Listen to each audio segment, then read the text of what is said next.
propose de revisiter un grand classique des moules marinières de Bouchot des îles Chausey accompagnées de frites de polenta. Alors on va tout de suite commencer par cuire la polenta. Mon lait est en train de chauffer. Habituellement en Italie on chauffe la polenta à l'eau, mais là je vais apporter un côté très crémeux avec le lait. Un peu de sel, un peu de poivre. Il faut surtout bien parfumer notre lait. Alors la cuisson de la polenta est très rapide, c'est 3 minutes.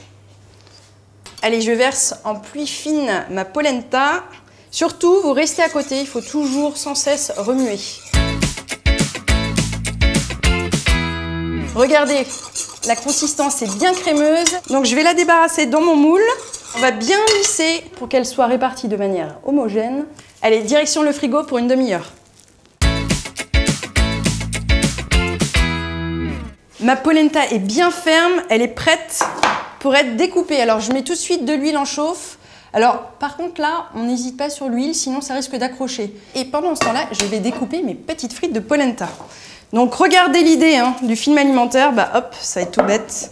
On va pouvoir le sortir facilement. C'est parfait. Je vais juste enlever les bords pour avoir des frites toutes belles. Et là, on va tailler des frites à peu près de 5 à 6 cm de longueur. On va les faire colorer sur chaque face dans notre poêle. Allez, je vais essayer la première, on va voir si ça crépite. J'envoie les suivantes. Je vais pouvoir les retourner.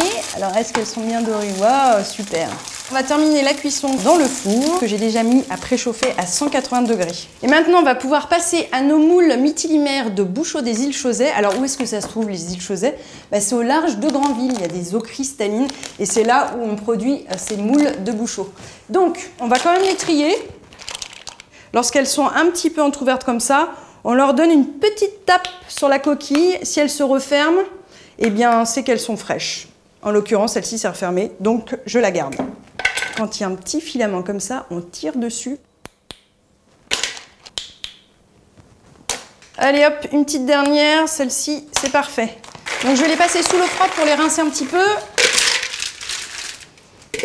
Et voilà, mes moules sont prêtes. Donc je vais commencer par faire ma marinière. Alors la marinière, c'est quoi? Une échalote. Et là, je vais émincer donc grossièrement mon échalote et mon oignon.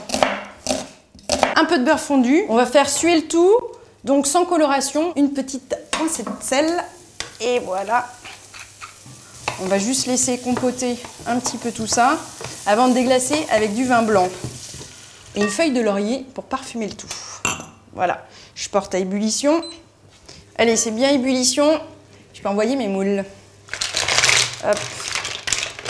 L'important, c'est de bien couvrir.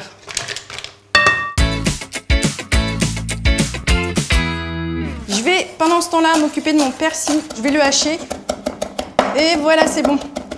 Je vais aller voir où en sont mes moules. Est-ce qu'elles sont bien ouvertes?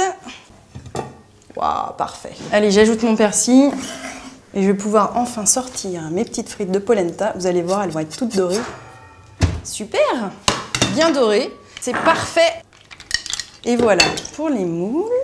Hop. Et les petites frites. Je vais les saler. Et voilà. Mes moules de Bouchot marinières des îles Chausey et frites de polenta sont terminées. Je vous souhaite un très bon appétit et à bientôt!